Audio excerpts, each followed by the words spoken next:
किशोरी जी बहुत भोली है। एक दिन यमुना पार कर रही थी और सब सखियां जब नाव से उतरने लगी तो सब उतर गई, किशोरी जी अभी भी बैठी हैं। तो ललिता जी ने पूछी, अरे श्यामाजू कहाँ बात है, आप उतर क्यों ना रही हैं? तो किशोरी जी झांक करके यमुना जी में देख रही हैं और कह रही हैं, अरे ललिता देखियो, मोते हु रूप गुण आगरी, मोते भी ज्यादा सुंदर, मोते भी ज्यादा रूप में अद्भुत एक गोपिया यमुना जी में बैठी है और मुझसे बात कर रही है। ललिता जी बोली, कहां है? बोले ये रही, मुंह को दिखाई दे रही है। ललिता जी ने जैसे ही झांक करके देखा तो क्या पाया, किशोरी जी अपने ही प्रतिबिंब से बात कर रही हैं और अपने ही प्रतिबिंब को कह रही हैं, देख ये कितनी सुंदर गोपी है, तो या तो कहवे क्यों ना है कि हमारे मंडली में आ जाए, ये कौन की लाली है या के पिता को नाम कहा है, नहीं पूछो तो सही। ललिता विशाखा, इसलिए हमारे व्रजमंडल में कहमे कि सीधे किशोरी जी ना मिलेंगी, पहले ललिता जी मिलेंगी, पहले विशाखा जी मिलेंगी। क्यों? वे आकर के पहले आपको परखेंगी कि कहीं आप प्रिया जी को कष्ट तो नहीं दोगे। वो तो बड़ी भोरी हैं, बड़ी सीधी हैं। इसलिए हमारी हरिदास परंपरा में सखियों के गुण गाए जाते हैं, पहले सखियों को मनाया जाता है, आचार्यों को मनाया जाता है, संतों को मनाया जाता है, गुरुजनों को मनाया जाता है। क्यों? सीधे भगवान नहीं मिलेंगे, और सीधे भगवान नहीं मिलेंगे ये रुकावट भगवान ने नहीं बनाई है, ये रुकावट आचार्यों ने, ये रुकावट सखियों ने, गोपियों ने बनाई है। क्यों? ये तो इतने भोरे हैं, इतने सीधे हैं कि कोई इनके पास पहुंच गया और जाकर के जो बोलेगा ये तो मान जाएंगे। इसलिए हम पहले परखेंगे, योग्य अनुकूल होगो तो इनके पास जाएगो। इसलिए पहले गुरुओं को मनाओ, अलियों को मनाओ, सहचरियों को मनाओ, ब्रजवासियों को मनाओ, आचार्यों को मनाओ, तब जाके ठाकुर जी रिझते हैं। पढ़े लिखे लोग कहते हैं ये गुरुओं की क्या आवश्यकता, आचार्यों की क्या आवश्यकता, सीधे जाओ भगवान के पास। हाँ, सीधे जाओ प्रधानमंत्री के पास, ये पीए की और ये सिक्योरिटी वालों की क्या आवश्यकता है? नहीं हो सकता। पहले आचार्यों को, गुरुओं को, इन सबको, इन सबके संग करो, इनकी कथाएं सुनो, इनके मध्य में रहो, इनकी सेवा करो, इनको प्रणाम करो। ये रीझ गए तो ये आपको उठा करके उनके पास पहुंचा देंगे। अच्छा, कई लोग कहते हैं आचार्य स्वयं तो पहुंचे नहीं, हमको कैसे पहुंचा देंगे? वे आचार्य पदवी पर बैठे हैं, वो आपसे रीझ गए, वो आपसे प्रसन्न हो गए, वो केवल ठाकुर जी से प्रार्थना करेंगे, भले ही मोए मत मिलो नाथ, याकू मिल जाओ, और उनकी प्रार्थना ठाकुर जी स्वीकार करते हैं। कितने ऐसे गुरुजन हुए, कितने ऐसे आचार्य हुए, स्वयं भगवत कृपा का अनुभव नहीं कर पाए, लेकिन उनके भक्तों ने किया, उनके शिष्यों ने किया।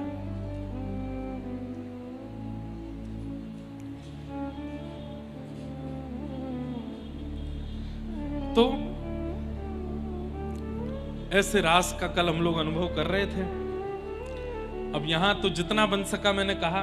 कल से वृंदावन में कथा है। वृंदावन की कथा अलग ही होती है, वृंदावन की कथा सब जगह से अलग होती है, क्योंकि वहां माहौल क्षेत्र का भी कुछ होता है ना। देखते हैं इस बार, या तो दसम स्कंद पर कुछ कह नहीं सकते, कल बैठ के जो मन में आएगा, या तो दसम स्कंद ही बोलेंगे, बाल लीला ही बोलेंगे, या रास बोलेंगे, क्या बोलेंगे तो ठाकुर जी जाने। या हो सकता है जैसे यहाँ पूरी कथा कह रहे हैं वैसे वहां भी कहें, पर वृंदावन में कुछ विलक्षण तो होता है। भगवान ने रास किया, गोपी बनकर के महादेव आए। कैसे? महादेव पहले तो सीधे पहुंचे, सखियों ने मार्ग रोक दिया, कहां जा रहे हैं आप? महादेव बोले, मेरे ठाकुर जी रास कर रहे हैं, मैं भीतर जाऊंगा। बोले, भीतर केवल एक पुरुष का प्रवेश है, आप नहीं जा सकते। महादेव बोले, अब मैं कहा करूं? तब ललिता जी यमुना जी के तट पर बैठकर के महादेव को प्रेम सिखाती हैं, प्रेम के भाव बताती हैं, प्रेम की शिक्षा देती हैं। और जब महादेव के रोम रोम पुलकित हो गए, नेत्रों से अविरल अश्रुधार गिरने लगी, प्रेम पुलकित हो गया तन, तब अन्नपूर्णा मैया प्रकट होती हैं और अपना श्रृंगार महादेव को देती हैं। आंखों में काजल लगाती हैं, होठों में लालिमा लगाती हैं, गले में आभूषण पहनाती हैं, सिर पर चुनरी पहनाती हैं और खूब सुंदर महादेव का गोपी जैसा श्रृंगार करके महादेव को रास में ले जाते हैं। बंधुओं, गोपी का मतलब श्रृंगार नहीं होता। ध्यान से सुनो, गोपी कहते किसको है? जो अपनी प्रत्येक इंद्रिय से कृष्ण को पाना चाहती है उसको गोपी कहते हैं। दर्शन को नैना तपे, वचन सुनन को कान, मिलवे को हियरा तपे, हिय के जीवन प्राण, गोवर्धन वासी सांब रे,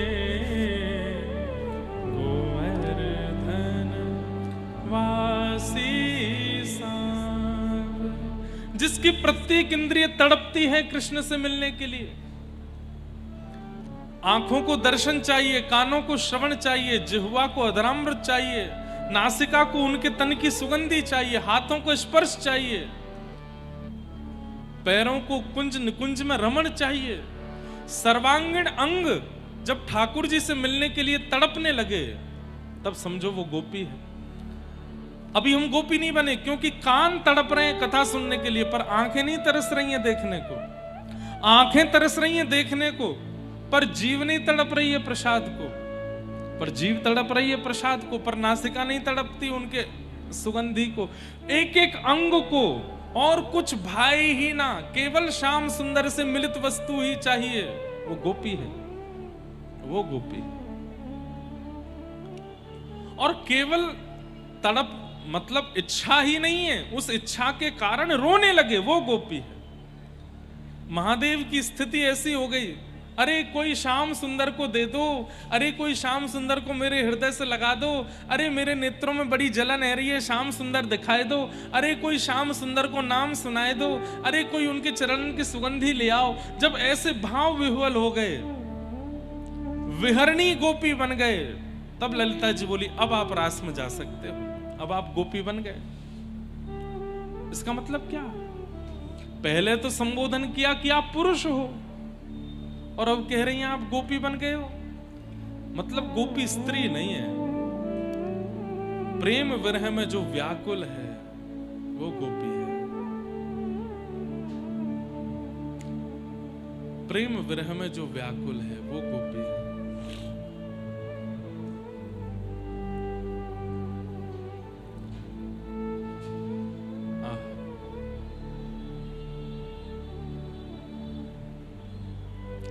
अन्नपूर्णा मैया ने आकर के श्रृंगार किया, अद्भुत गोपी बनकर के महादेव जैसे ही प्रवेश करते हैं, रास कर रहे श्याम सुंदर बाहर देखते हैं, दौड़ते, अरे गोपियों स्वागत करो, तुम गोपीन की अधिष्ठात्री प्रमुख गोपी आई है। कौन? बोले गोपेश्वर आए हैं, गोपेश्वर महादेव आए। और महाराज महादेव जैसे ही गोपी बनकर के पधारे, अब तो ब्रह्मा जी के मन में इच्छा हुई मैं भी गोपी बन के जाऊंगा, इंद्र के मन में इच्छा हुई मैं भी गोपी बन के जाऊंगा।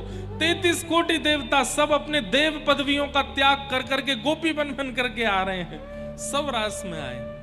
और ठाकुर जी आज सबके संग रास कर रहे हैं। वृंदावन में कोई पुरुष नहीं। मीराबाई वृंदावन में जब रहती थी तब एक आचार्य चरण का दर्शन करने गई। वो आचार्य चरण स्त्रियों से नहीं मिलते थे। तो जैसी द्वार पर पहुंची तो द्वार पे जो सेवक थे उन्होंने कहा क्षमा करें, हमारे गुरुदेव स्त्रियों से नहीं मिलते।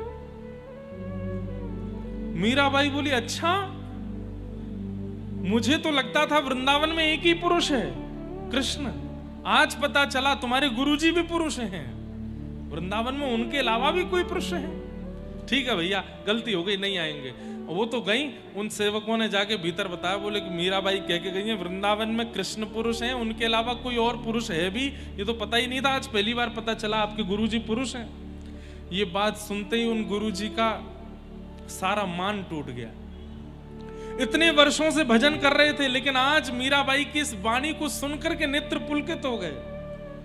बोले मैंने आज तक नियम रखा कि मैं स्त्रियों को नहीं देखूंगा, लेकिन आज इस नियम को तोड़ूंगा और सबसे पहले उसी स्त्री को देखूंगा जो बाहर आकर के ये बोल के गई है। और वही आचार्य गए मीराबाई से मिलने। बाई साहब बोली इस वृंदावन में कोई पुरुष नहीं है, सब स्त्री है, एक ही पुरुष है, पुरुषोत्तम कृष्ण। अगर आप ये पुरुष का अभिमान लेकर के वृंदावन में आए हो तो फिर वृंदावन से बाहर जाके रहिए। अब इस बात को गलत रूप में मत लेना। आजकल कई हमारे भाई लोग जो है वो गोपी बने डोल रहे हैं वृंदावन में, ऐसे नहीं। गोपी भाव प्रदर्शन का विषय नहीं है, ये तो जितना हो सके गोपनीय रखने का विषय है। अरे प्रकट रूप में तो पुरुष के रूप में ही घूमो, लेकिन मन से तो गोपी बन करके रहो। गोपी का मतलब मैंने बताया, जो तड़पे कृष्ण के लिए नेत्रों से, जिह्वा से, नासिका से, कानों से, हाथों से, पैरों से, प्रत्येक इंद्रिय से केवल कृष्ण को चाहवे। भूख लगी है भोजन की नहीं, कृष्ण दर्शन की। प्यास लगी है भोजन की नहीं, जल की नहीं, कथा की, वो गोपी। एक बार हमारे जैसे महादेव गोपी बनते हैं, एक बार हमारे ठाकुर जी महादेव बने थे। सुनिए आपने कथा, हमने सुनाई है एक बार। श्री मलुकदास जी का पद है। एक बार हमारे ठाकुर जी गोपी बने, एफ लो, बहुत अच्छा। लाला नंदगाम में विराज रहे। बहुत दिन बाद ये पद याद आया है और महादेव की सन्निधि में कथा कर रहे हैं तो सुना देते हैं। मलुकदास जी का पद है। आज से लगभग 250-300 वर्ष पहले लिखा गया होगा। लगभग 8-9 साल पहले मेरी कथा थी। 8-9 साल पहले हमारी कथा थी हिमालय में, मनाली के पास में। तो वहाँ कथा कैसे होती थी, सुबह हमारी भागवत होती थी, शाम को मलुक पीठाधीश्वर महाराज जी की भक्तमाल होती थी। एक ही मंच पे, एक ही जगह हम दोनों रुके थे। तो रात में महाराज जी हमको बैठ के नए नए भाव सुनाते थे। तब उन्होंने ये पद मुझे सुनाया। भाव क्या है? लाला के मन में इच्छा है रही कि मैं बरसाने जाके किशोरी जी से मिलके आऊं। तो कभी ठाकुर जी लिलिहारी बन के चले जाते हैं, कभी चूड़ी बेकवेवारी बन के चले जाते हैं, कभी कुछ बन के चले जाते हैं, लेकिन सब रूपों में बरसाने वाले इनको पहचान चुके हैं। तब लाला बोले अब की बार कछु नयो रूप धारण करना पड़ेगा। तो क्या पहने हैं? महादेव का श्रृंगार किया है। अपने घुंघराले केशों में अकौआ के पत्ते से निकलने वाले रस को लगा करके तो जटा बनाई ठाकुर जी ने। छोटे से हैं अभी, कितने 4.5 साल के होंगे ठाकुर जी। अपने घुंघराले केशन की जटा बनाई। जटा बना करके ऊपर सुंदर ऐसे जूड़ा बनायो। वाके बाद वापे चंद्रमा धारण कियो। और महाराज पूरे अंग पे भस्म की जगह मलियागिरी चंदन लगायो। लेकिन प्रिया जी से, किशोरी जी से मिलने की विरह अग्नि ऐसी जल रही है कि सबरो चंदन जल के राख है गयो, सो भस्म बन गई। मोतियों की लड़ ऐसे अपने केशों में फंसा करके ऐसे निकाली है तो लग रही गंगा जी निकल रही हैं। नीचे बागंबर पहनो है, हाथ में छोटो सा त्रिशूल लेकर के। आहा, नन्हे से 4.5-5 साल के ठाकुर जी महादेव को रूप बना करके बरसाने जा रहे हैं। और श्री मलुकदास जी महाराज उसका वर्णन कर रहे हैं। जोगी रंग बीनाया, हे अच्छा श्रृंगी नाद बजाया। ओ जोगी रंग बीनाया, अच्छा श्रृंगी नाद बजाया। ओ जोगी रंग बीनाया, अच्छा श्रृंगी नाद बजाया।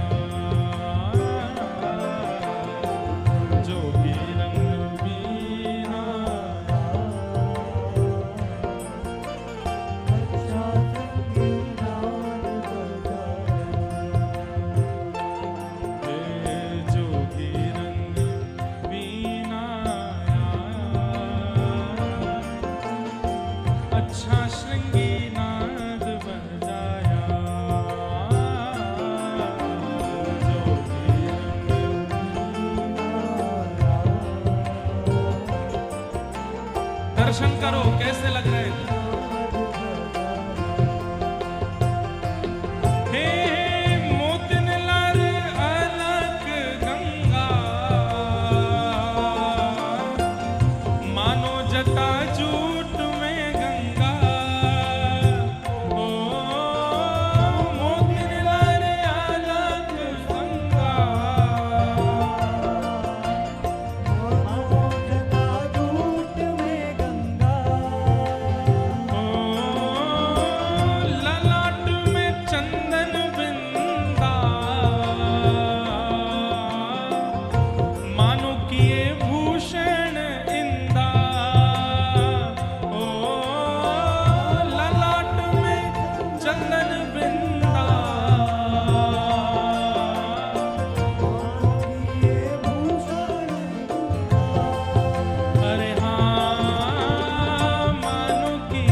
दर्शन करते चलना। मोतियों की लड़ लगा रखी है मानो जैसे गंगा जी निकल रही हो। चंदन ऐसे अर्ध चंद्रमा की तरह अपने माथे पर लगाया है मानो जैसे चंद्रमा धारण किया गया हो। आहा, महादेव का रूप धारण कर रहे हैं हमारे बाल गोपाल प्रभु। बोल गोपाल गोपाल लाल की।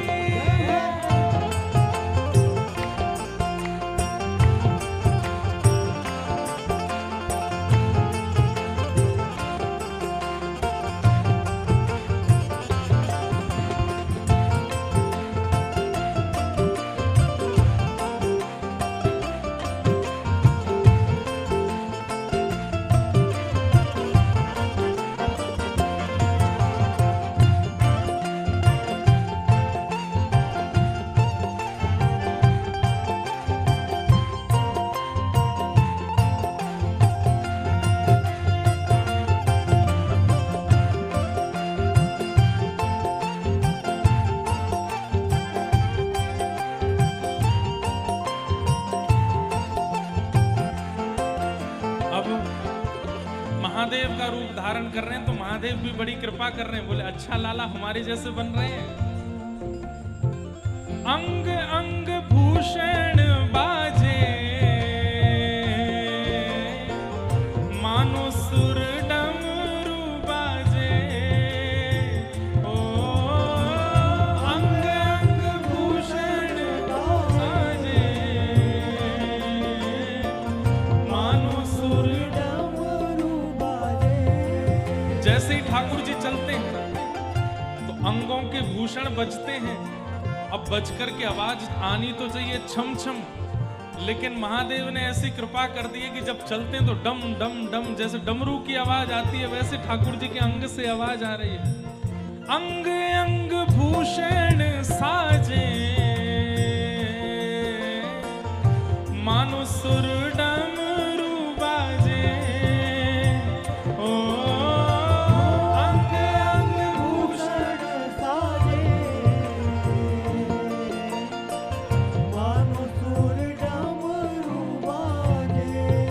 अरे हाँ मानो सुर डमरू बाजे। ओ मानो सुर डमरू बाजे।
से बाल गोपाल महादेव बन गए। भस्म लगाई है चंदन के रूप में, सिर पर ऐसे चंदन जैसा चंदन का चंद्रमा बनाया है, जटाजूट बनाई है और बागंबर पहन करके हाथ में त्रिशूल लेकर के निकल पड़े बरसाने की ओर। मधुमंगल श्री दामा जय जयकार करते जा रहे हैं। जोगी महात्मा की जय हो, जोगी बाबा की जय हो, जोगी लाला की जय हो। बरसाने की सबरी गोपी निकल के आई। कौन सा जोगी आयो है? बोले जोगी आयो जोग करन को। अरे भैया बहुत बड़े जोगी हैं। बोले कैसे जोगी हैं? बोले हाथ देख करके भविष्य बता देते हैं। एक दो गोपी बोली हमारा हाथ दिखाए दो। बोले तुम्हारा हाथ नहीं देखेंगे, अरे गहरे इनको हाथ ना देखें, चलो हटो यहाँ से। गोपी बोली पाम पूज रहे हैं, हाथ जोड़ रहे हैं, हाथ दिखाए दो। बोले नहीं, ये बरसाने की जो राजकुमारी है उनको हाथ देखेंगे। ललता विशाखा आकर के बोली अच्छा सुनो, पहले हमारा हाथ देखना पड़ेगा, हमें ठीक लगेगा तो हम राजकुमारी के पास लेके जाएंगे, नहीं तो निकलो यहाँ से। ठाकुर जी बोले नहीं नहीं, इन दोनों को बुलाओ, इनका हाथ भी देखते हैं। ललता जी आई, हाथ दिखाओ। बोले यूं बताओ मेरो ब्याह कब होएगा? ललता जी बोली ठाकुर जी देख रहे हैं तेरो ब्याह होएगो, बहुत ऊंचे घर के राजकुमार ते होएगो, बिल्कुल सुंदर होएगो, गोरो चिट्टो होएगो, खूब धनवान होएगो, पालकी में लेकर के जाएगो, रथन की कमी नहीं होगी बाकी यहाँ। विशाखा बोली अच्छा आप तो बहुत बड़े, कब होएगो याको ब्याह? अगले जन्म में होएगो, या जन्म में विधान नहीं है, या जन्म तो कुआरी रहेगी ये। ललता जी बोली चल हाथ छोड़ मेरो, उल्टी सीधी बात न बना रहो। विशाखा जी बोली मेरो हाथ देख दो, मेरो हाथ देख दो। विशाखा जी को हाथ देखो, मेरो ब्याह कब होएगा? बोले तेरो ब्याह तो है क्यों? बोले कौन थे? बोले नंदगाम के छोरा ते भयो है, नंद जी के लाला ते तेरो ब्याह है क्यों? अब तो सब है नहीं विशाखा जी कब भयो? अरे बाबा झूठ बोल रहा हो, ऐसा कछु ना है। सबको महाराज ऐसे आनंद करने लगे। अंत में ठाकुर जी बोले मैं सबको सांची तभी बताऊंगा जब या नगर की राजकुमारी अपनो हाथ दिखावेगी। आहा वाह। इतने में किशोरी जी निकल करके आई, सखियां लेकर के आई। किशोरी जी टेढ़ो टेढ़ो देख रही है, कौन है ये? बोले कोई जोगी बाबा आए हो, सब रही हो, कह रहे हैं हाथ देखनो जाने। बोले हमारी किशोरी जी को हाथ देख लो।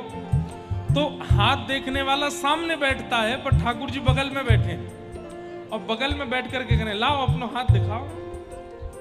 सब बोले ऐ बगल से हट जा बाबा। बोले मैं हाथ देख रहा हूं, मुझको देखन दो। और सुनो ये मेरे संग में आए, ये लोग बताएंगे।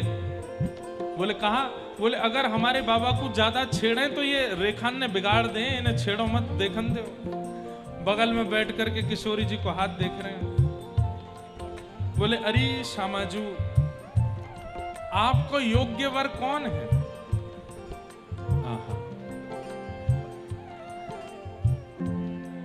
नेक ऊंचो मुंह करो। किशोरी जी ने ऊंचो मुंह कियो। नेक दाएं को घुमाओ। बोले दाएं को घुमा लियो। नेक बाम को घुमाओ, बाम को घुमा लियो। आपके बगल में कोई जोगी आकर के बैठेगो, वाके जटान में ते गंगा निकल रही होगी, वाके माथे पे चौथ को चंद्रमा विराज रहे होगो, वाके अंग पे भस्म लग रही होगी, कमर पे बागंबर पहन के आए होगो। ऐसो कोई भी व्यक्ति आपके बगल में आए के बैठे, वहां से तत्क्षण ब्याह कर लियो, वही आपके काजे योग्य वर है। सबरी सखी बोली अरे दारी के अपने काजे कहरो दिखे, अरे कैसे जोगी लेके आए हो? सोहे बाम भाग में प्यारी, मानो अर्धंग सवारी। ओ सोहे बाम भाग में मानो अर्धंग सवारी। हाँ सोहे बाम भाग में प्यारी, मानो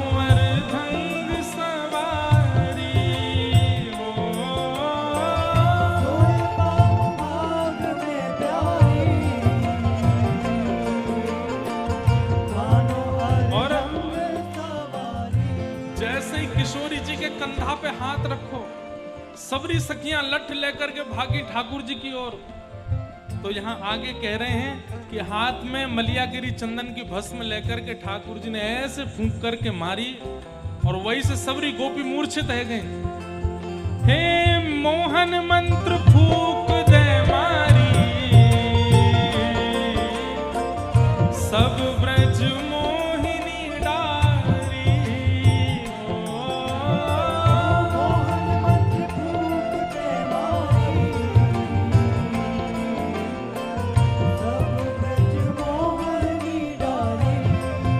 अरे हाँ सब ब्रज मोहिनी डारी।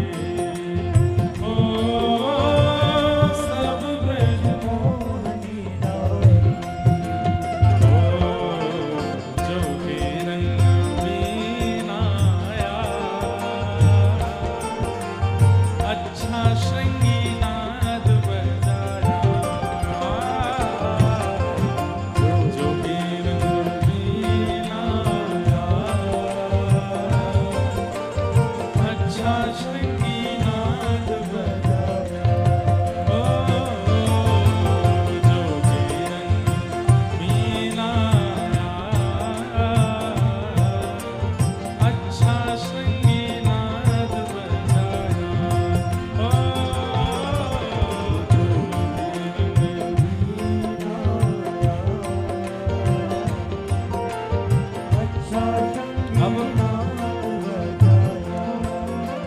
मोहन मंत्र फूंक दे मारी, सारी गोपियां मूर्छित होकर के पड़ी हैं। किशोरी जी तो चिल्लाने लगी, अरे वृषभानु बाबा, अरे कीर्ति मैया, देखो कैसो जादू मंत्र फूकने वालो आयो, मेरी सबरी सखी बेहोश कर दें। ठाकुर जी ने हाथ पकड़ो, अरे अरे श्यामाजू बैठो। अपनो पूर्ण मुंह पे जो चंदन वंदन लगा के आए, भस्म भस्म सब मिटाई। अरे मैं आया हूं कन्हैया। किशोरी जी ने कही, है ये रूप बदल करके जोगी बन के तुम आए हो? बोले हम बे। अरे श्यामाजू, बहुत दिनाते दर्शन करवे की इच्छा है रही, तो मन में भाव आयो कि आपके दर्शन करवे आए जाऊं। अरे अरे श्याम सुंदर, इतना श्रम कियो नहीं दिखाओ। तो सामने ठाकुर जी खड़े हैं त्रिशूल लेकर के, और किशोरी जी दर्शन कर रही हैं। आहा, ये जटाकाई की भलाई ठाकुर जी सब बता रहे, अकौआ के वो लगाए या मैं। अच्छा ये गंगा जी कैसे निकल रही हैं? बोले ये मोतीन की बनाई है मैंने। और ये भस्म कहां से आएगी? बोले चंदन लगायो मैंने, लेकिन आपसे मिलवे की ऐसी वेदना है रही कि वह वेदना की अग्नि में चंदन जल के भस्म बन गए हो। किशोरी जी बोली, कहा अभिलाषा है? बोले ने चरण छुए को दे दो। छू ले। ठाकुर जी ने चरणन में प्रणाम कियो। किशोरी जी ने उठाए के हृदय से लगायो। आकाश से श्री उमा पार्वती प्रकट होकर के पुलकित नेत्रों से दर्शन कर रहे हैं। ठाकुर जी की बलैया ले रहे हैं। बोले जय हो सरकार, आज हमारो रूप धारण करके गए हैं किशोरी जी को दर्शन करवे। जैसे ही श्री जी ने अंग सो लगायो, वाके बाद में कितने सुंदर शब्द हैं। ठाकुर जी की हालत कैसी है गई? जोगी छवि बावरो डोले, राधे राधे राधे बोले। ओ जोगी छवि बावरो डोले। वंशी ठाकुर जी उनको सुनाते हैं जो ठाकुर जी के ऑलरेडी हैं, जो ठाकुर जी के हो चुके हैं, उनको जो कानों में सुनाई दे वो वंशी। जो ठाकुर जी के नहीं है पर ठाकुर जी उनका हरण करना चाहते हैं तो उनको मुरली सुनाते हैं। जो ठाकुर जी के नहीं है उनको मुरली सुनाते हैं, जो ठाकुर जी के हो चुके हैं उनको वंशी सुनाते हैं, और जिन्हें ठाकुर जी बिल्कुल अंतरंग अपने रूप में स्वीकार करना चाहते हैं उनको ठाकुर जी वेणु सुनाते। तो गोपियों ने अभी तक वेणु गीत गाया है, गोपी गीत गाया है, और अब गा रही हैं युगल गीत। युगल गीत में गोपियां वेणु का वर्णन कर रही हैं। वो वेणु कैसी है? वाम बाहु कृत वाम कपोलो, बलगित भ्रूरधरार्पित वेणु, कोमलांगिलिभिराश्रित मार्गम, गोप्य ईरयति यत्र मुकुंद। गोपियां ठाकुर जी को देख रही हैं और ठाकुर जी ऐसे मदमस्त होकर के वेणु बजा रही हैं। तभी गोपियां दौड़ करके नंद भवन जाती हैं और नंद भवन जाकर के यशोदा मैया से कहती हैं, मैया ये लाला को वंशी बजानो कौन ने सिखायो? बोले क्यों? बोले लाला ते तो हम कछु कहना पामे या कि वंशी को हम कछु करना पामे, पर जाने भी या को वंशी सिखाइए वाह को मोह बांध करके जमुना जी में फेंक के आमेंगी हम। तो यशोदा मैया बोली काय को? मेरे लाला की वंशी ने ऐसो का बिगाड़ो तुम्हारो जो वंशी सिखावे वाले को तुम यमुना जी में फेंक के आओगी? अरे मैया तो को कहा बताएं या वंशी ने हमारो कितनो बंटाधार कियो है? बोले कहा कर दियो? बोले जब जब हम भोजन बनावे के काजे बैठे तब तब लाला की वंशी बजे और वंशी बजते ही मैया हमारो सवरो भोजन बिगड़ जाए। बोले क्यों? भोजन काय को बिगड़े? अरे मैया तू को कैसे बता मैं? अरे लाला की वंशी सुनकर के तो मीठो बनना चाहिए, अच्छो बनना चाहिए, तुम लोगन को भोजन बिगड़ काय को जावे। मुरहर रंधन समय मां कुरु मुरली रवम। गोपियां कह रही हैं जब हम भोजन बनायो करें तब अपने लाला से कह दो वंशी नाए बजायो करें। मैया बोली क्यों? अच्छो बनतो होगा भोजन तो वंशी की धुन सुन के। गोपियां बोली अच्छो तो कहा बता मैं बन ही ना पावे। बोले क्यों? या कि वेणु की धुन सुनकर के मैया हमारी अग्नि में जल रहे कंडा और लकड़ी में तो पानी निकलने लगे, सबरी लकड़ी बुझ जाए, सबरे कंडा बुझ जाए, चूल्हे में अग्नि रही ना पावे, उनमें ते सुंदर सुंदर जल प्रवाह हेवे लग जाए। अब अग्नि प्रज्वलित नहीं होगी तो फिर भोजन कैसे बनेगा? और फिर सास डांटे, ससुर डांटे, पति डांटे, बालक रोमे। खूब प्रयास करें कि एकांत में जाकर के खिड़की बंद करके कहीं पे भी वेणु की ध्वनि नहीं आ जाए, वहां प्रसादी बना लें। लेकिन यह लाला की वंशी की धुन ऐसी है, इतनी सी जगह तो भीतर आ जाए और वह वेणु की ध्वनि आते ही सवरी अग्नि ठंडी पड़ जाए। मैया सोचो ठाकुर जी की वंशी कैसी है। तो मैया हमको यूं बताओ, या लाला को वंशी बजानो सिखायो कौन ने? बा गुरुदेव के मुंह में कपड़ा बांध के जमुना जी में फेंक के आएंगी हम। तो यहां यशोदा मैया बता रही हैं कि लाल जी ने वंशी कहां सीखी है।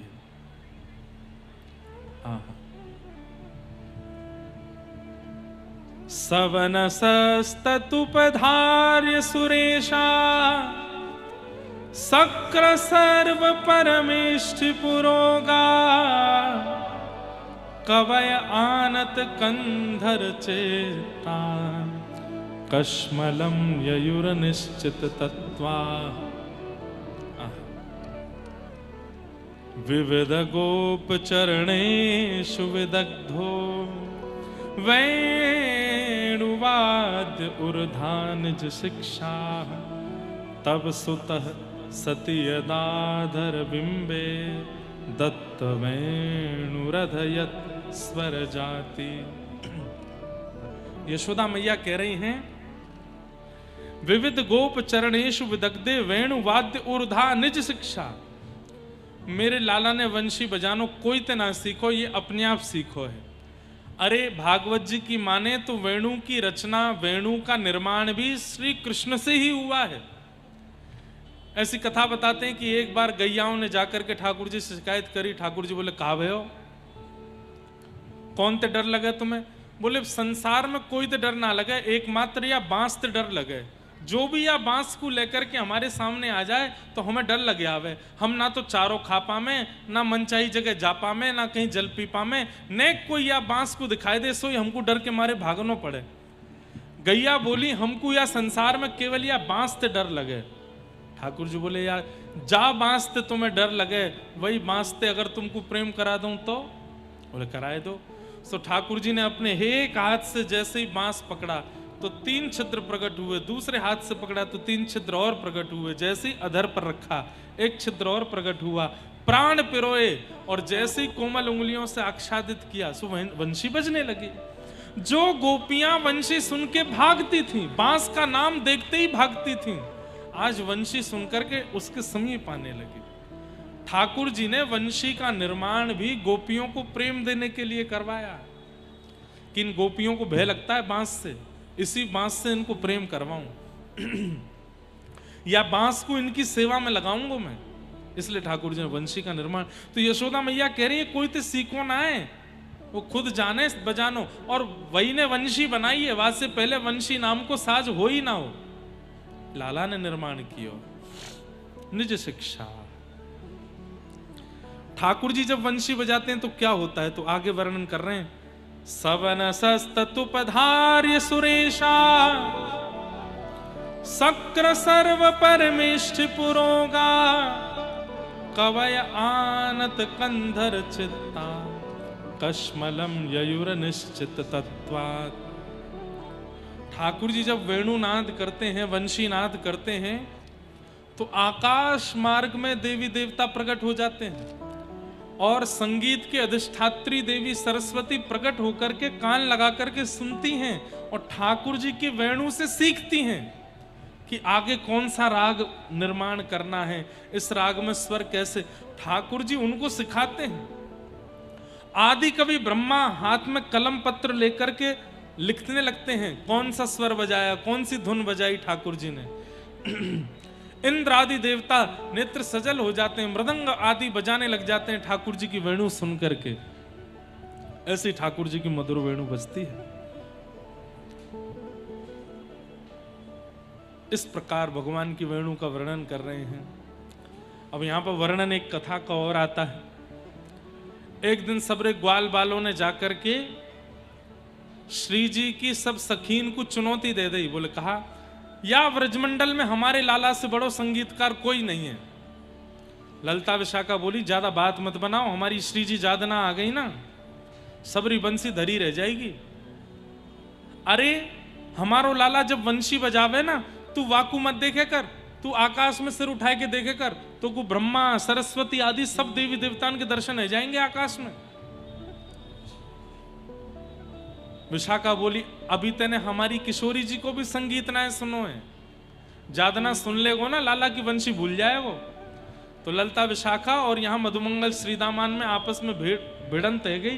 बोले एक दिना फिर एक कार्यक्रम रखो, लाला वंशी बजाएगो, तुम्हारी श्री जी जो साज बजानो चाहे बजावे। ठाकुर जी अपनी वंशी लेके आए, किशोरी जी वीणा लेकर के आई हैं।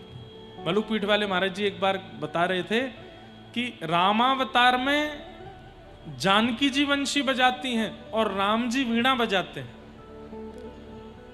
तब आपस में एक दोनों की डील हुई, तो राम जी ने सीता जी को वीणा बजाना सिखाया और श्री सिया जी ने राघव जी को वंशी बजाना सिखाया।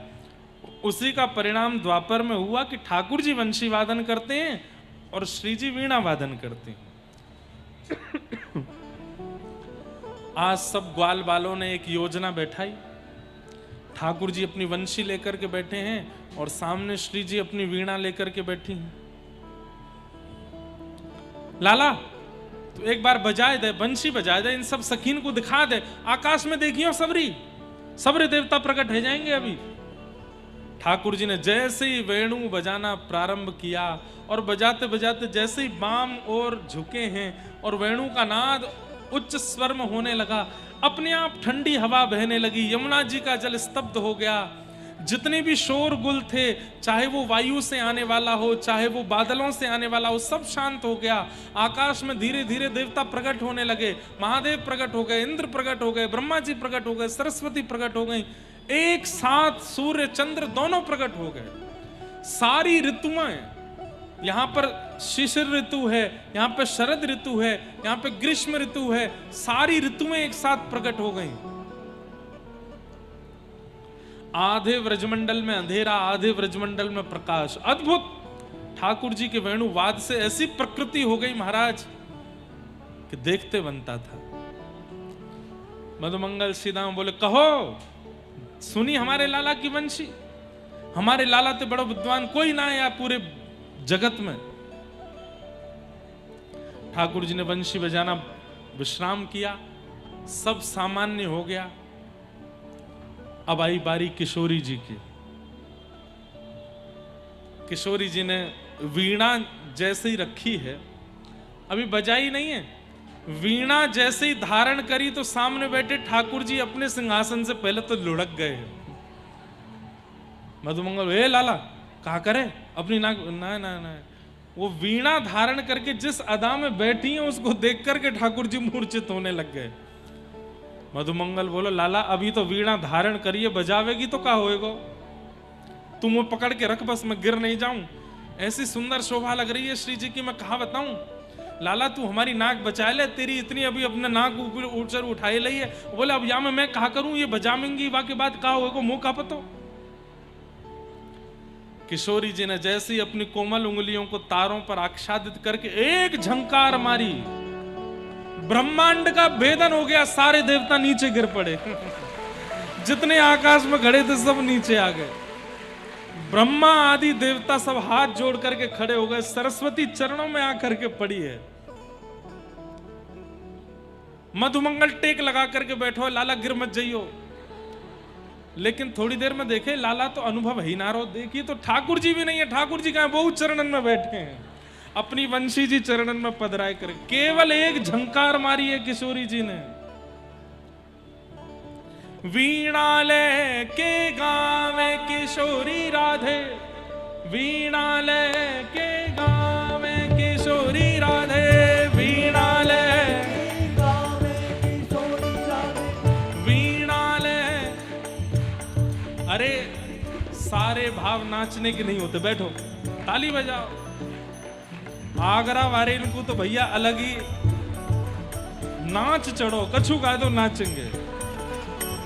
वीणा ले के गावे किशोरी राधे, वीणा ले के गावे किशोरी राधे, वीणा ले के गावे किशोरी राधे, वीणा ले के गावे किशोरी राधे।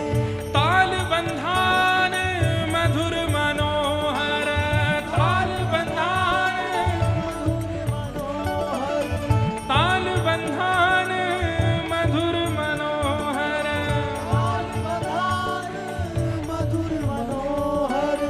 वेणु सरस बजावे किशोरी राधे, वेणु सरस बजावे किशोरी राधे, वीणा ले के गावे किशोरी राधे, वीणा ले के गावे किशोरी राधे, वीणा ले के गावे किशोरी राधे,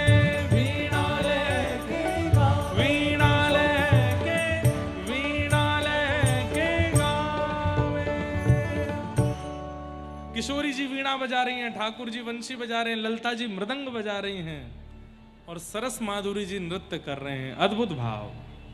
तो वो तो या व्रजमंडल ने जगत ने ठाकुर जी की वंशी सुनी है, किशोरी जी की वीणा सुनी नहीं है अभी। नहीं तो ठाकुर जी की वंशी से तो इतना ही हाल भयो, ठाकुर जी की वीणा किशोरी जी की वीणा से कहा हो तो अरे जाते ब्रह्मांड को भेदन है कि सबरे देवता पृथ्वी पर आ गए, सोचो कैसी वीणा होगी। ऐसी हमारी किशोरी जी की वीणा, ऐसी मधुर मधुर लीलाएं कुछ व्रज लीलाओं में सुनाई जाती हैं। सबको प्रणाम। आगे बंधुओं, अब कंस ने, अब हम कथा थोड़ी जल्दी जल्दी भगाएंगे, बहुत पीछे रह गई है। कंस ने धनुर्यज्ञ का कार्यक्रम किया, जो महादेव ने धनुष दिया था उसका एक यज्ञ किया और उस मेले में कई लोगों को उपहार देने के लिए बुलाया, जिसमें पुरस्कार देने के लिए कृष्ण और बलराम को वृंदावन से बुलवाया गया। किस लिए पुरस्कार दे रहे हैं? बोले हमने सुना था कि इंद्र ने बहुत तेज बारिश की तो आपके बालकों ने गिरिराज पर्वत उठाया, यमुना में कालिया नाग आ गया था, इन्होंने उस नाग को भगा दिया, इसलिए हम इन बालकों को व्रज की रक्षा करने हेतु पुरस्कार देना चाहते हैं। इस निमंत्रण पत्र के साथ ठाकुर जी को बुलवाया जा रहा था मथुरा। निमंत्रण पत्र लेकर के आए कौन? अक्रूर जी महाराज। अक्रूर जी महाराज वृंदावन आए। वृंदावन आकर के नंद बाबा से कही, कंस ने आपके दोनों बालकों को पुरस्कृत करने के लिए बुलाया है, कारण इस पत्र में लिखा है।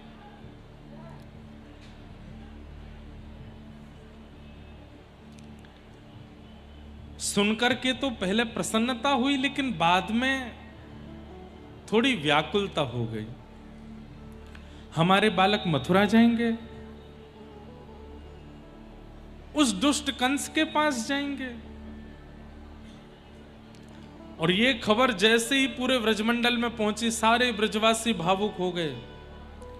नंद बाबा को समझाने लगे, हम अपने लाला को नहीं भेजेंगे और आप मना कर दो अक्रूर जी से, लाला नहीं जाएगा मथुरा, लाला यहीं रहेगा हम लोगों के पास में, हमें कोई पुरस्कार नहीं चाहिए। जब सब ब्रजवासी ठाकुर जी के बिल्कुल विरोध पक्ष में आ गए, तो ठाकुर जी को अचानक से नारद जी का दर्शन हुआ। एकांत में गए, नारद जी से मिले। नारद जी बोले, जय जय, यहां ब्रजमंडल में ही बैठे रहोगे, इन ब्रजवासियों के बीच में ही बैठे रहोगे तो आगे की लीला कैसे होगी? आपको भी मथुरा जाना है, पृथ्वी का भार हल्का करने आए हैं आप। ठाकुर जी बोले, तो मैं कर नहीं रहा हूं, पूतना मारी, अगासुर मारा, धेनुकासुर मारा, इतने सारे असुर मार दिए सब वृंदावन में रह के। अच्छा, उस जरासंध को कैसे मारोगे? उस जरासंध की सेना में अनंत पृथ्वी के भार बने हुए ऐसे ऐसे जीव हैं, उनको कैसे मारोगे आप? ठाकुर जी बोले, भैया तू ही बता क्या करूं? बोले, आपको व्रज से बाहर जाना पड़ेगा, क्योंकि व्रजमंडल में आप अपने ऐश्वर्य को प्रकट नहीं कर रहे हो। ठाकुर जी ने व्रजमंडल में ऐश्वर्य प्रकट नहीं किया, अपना प्रभाव प्रकट नहीं किया। व्रज में ठाकुर जी स्वभाव की प्रधानता में रहते हैं। इन ब्रजवासियों के प्रेम के आगे आप ना तो अपना प्रभाव प्रकट कर पाओगे, ना अपना ऐश्वर्य प्रकट कर पाओगे, और पूरे विश्व के कल्याण के लिए जो आपको करना है आप नहीं कर पाओगे। नाथ, मेरी आपसे प्रार्थना है, अब आपको व्रज से जाना पड़ेगा। जरासंध का वध करना है। जरासंध को 16 बार उसकी सेना में आए हुए बड़े बड़े राक्षसों का वध करना है। समुद्र के बीच द्वारिका नगरी का निर्माण करना है। महाभारत युद्ध कराना है। गीता का ज्ञान उपदेश करना है। अभी तो बहुत लीलाएं करनी है आपको, इस व्रज में रह के कैसे होंगी? प्रेम में व्यक्ति प्रभाव प्रकट नहीं कर सकता, और यदि प्रेमी व्यक्ति प्रभाव प्रकट कर रहा है तो वो प्रेमी नहीं हो सकता। कैसे? बालक बहुत बड़ा अफसर बन गया आपका, अपने दफ्तर में अपना प्रभाव दिखावे, अपने कार्य क्षेत्र में अपना प्रभाव दिखावे, लेकिन घर पर आकर के भी माता पिता के सामने प्रभाव दिखाएगा तो माता पिता को लगेगा हमने इसको चलना सिखाया, बोलना सिखाया, उठना बैठना सिखाया, और ये अपना रौब हम पे ही चला रहा है। अरे बहुत बड़ा अफसर बन गया, सब सल्यूट करते हैं, अपने पिता को बोले कि आप भी सल्यूट किया करो, कितना अजीब लगेगा। जहां प्रेम होता है वहां प्रभाव का प्रदर्शन नहीं होता, वहां ऐश्वर्य प्रकट नहीं किया जाता। इसलिए ठाकुर जी ने मन में विचार किया कि अब व्रज से जाना ही पड़ेगा। अरे गिरिराज उठा करके बोलता हूं कि मैं जय जय हूं तो ये मानते नहीं। गीता का ज्ञान यमुना के तट पर खड़े होकर के दूंगा, ये सुनेंगे? नहीं सुन सकते। बंधुओं, एक बात कहूं, प्रेमी व्यक्ति अंधा, बहरा, गूंगा सब हो जाता है। उसको हर स्थिति में केवल प्रेम दिखता है, प्रेम के अलावा कुछ नहीं दिखता। प्रेमी को ज्ञान नहीं दिखता, प्रेमी को वैराग्य नहीं दिखता, केवल प्रेम दिखाई देता है। ठाकुर जी ने मन में विचार किया, इस संसार में प्रेमी लोगों की संख्या 2% होगी बस। बाकी के 58% लोगों के लिए मुझे ज्ञान देना पड़ेगा, मुझे वैराग्य की, ज्ञान की बातें करनी पड़ेंगी, और उसके लिए व्रज से आगे जाना पड़ेगा। आज विश्व भर के अनेक लोग गीता का अनुभव करते हैं, लेकिन गीता बोलने वाले श्री कृष्ण की व्रज लीला को बिल्कुल नहीं जानते, रास लीला को बिल्कुल नहीं जानते।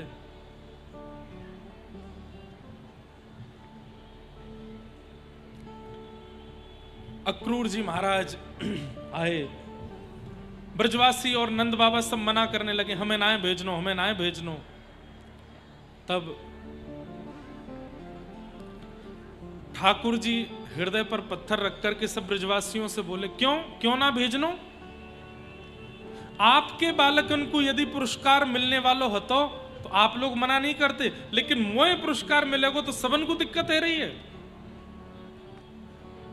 अरे सब अपने बालकन को पुरस्कार दिलवा में, यदि मुंह को मिल रहा है तो फिर इतनी परेशानी काहे को? मैं भी जाऊंगा मथुरा, पुरस्कार लेके आऊंगा। हाँ, कन्हैया तो केवल गैया हांकवे के काजे है, कन्हैया तो केवल सांप भगावे के काजे है, कन्हैया तो केवल पर्वत उठावे के काजे है, और वाके बाद भी कन्हैया केवल चोर है। वह कन्हैया को कभी सम्मान मिलना हो तो सबरे ब्रजवासी एक लंकु खड़े है कि मना कर रहे हैं। ठाकुर जी ने यह बात मन से नहीं बोली, ऐसी जानबूझ के बोली कि इन ब्रजवासियों को थोड़ी बुरी लगेगी तो ये मुझे जाने देंगे।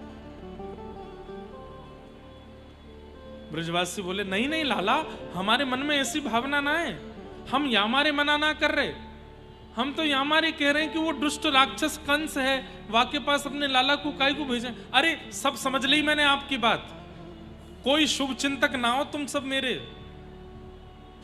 बस हमेशा गोबर थापे वारो, गैया चरावे वारो, यही बना के रखना चाहो मोकू।